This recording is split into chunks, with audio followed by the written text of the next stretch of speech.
घर बनाना सबका सपना होता है कि उसका अपना घर हो।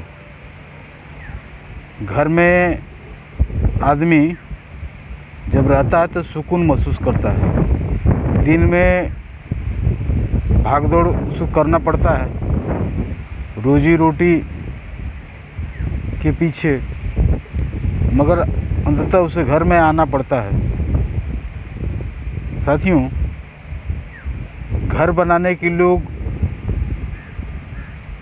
जी तोड़ प्रयास करते हैं, अनैतिक, असामाजिक, गैर कानूनी हर तरीका अपनाते हैं और घर बनाते हैं। साथियों, घर तो बन जाता है, लेकिन घर में रहे कौन? परिवार ही रहेगा ना। लेकिन परिवार जब टूटता जा रहा है तो घर क्या करेगा? घर तो परिवार के लिए बना है ना। एक एक ईंटा से घर बनता है, उसी तरह एक एक सदस्य से परिवार बनता है। जब एक एक सदस्य उस ईंटा की तरह जुड़ेंगे तभी तो परिवार चलेगा। परिवार टूटेगा तो घर भी टूटेगा। आप देखते नहीं हुए कि 4 भाई मिलके एक घर बनाए, लेकिन जब परिवार नहीं चल पाता है तो उस घर को तोड़ते हैं, 4 भाग करते हैं। तो साथियों, घर भी न टूटे, परिवार भी न टूटे, इसके लिए कुछ सोचना समझना पड़ेगा, उसके कारण को जानना समझना पड़ेगा।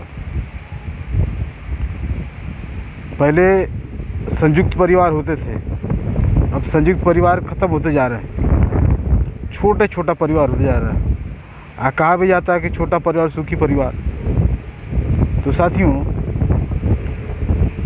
आज जो पूंजीवादी व्यवस्था है, इस पूंजीवादी व्यवस्था में धन प्रमुख हो गया।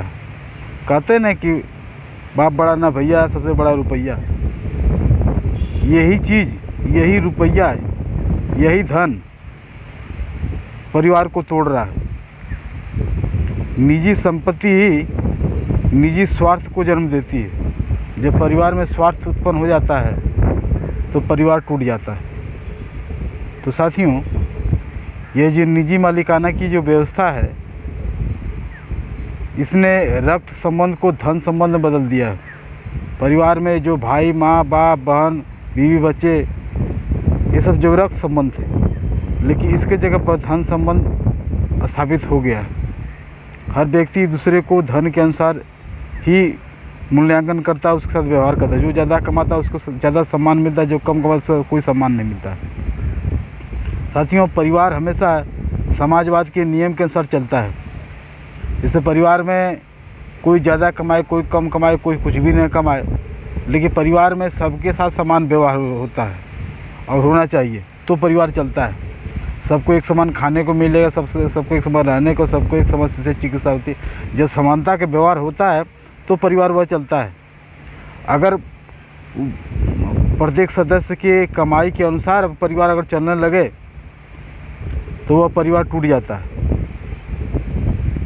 तो साथियों, परिवार जब समानता के अनुसार चलता है, जैसे पिताजी की संपत्ति में सारे बच्चों का समान अधिकार होता है, जो कोई कम कमाए कोई बेसी कमाए, ठीक उसी तरह इस देश में रहने वाले प्रत्येक व्यक्ति का इस देश के प्रत्येक संपत्ति पर समान अधिकार है। किसी भी व्यक्ति को उतना ही समाज से लेने का अधिकार है जितना कि वह दूसरे को मिल सके, न कि जितना हम चाहें उतना ले लेंगे।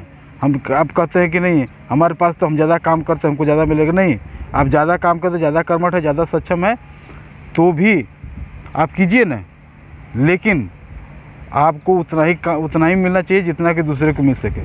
इसीलिए इस पूंजीवादी साम्राज्यवादी व्यवस्था में जो संयुक्त परिवार का नियम टूटते जा रहा है, इसलिए हम आपको ये समझना पड़ेगा कि संयुक्त परिवार जो है एक सामाजिक एक चलन था जो आज बिखराव होते गया है।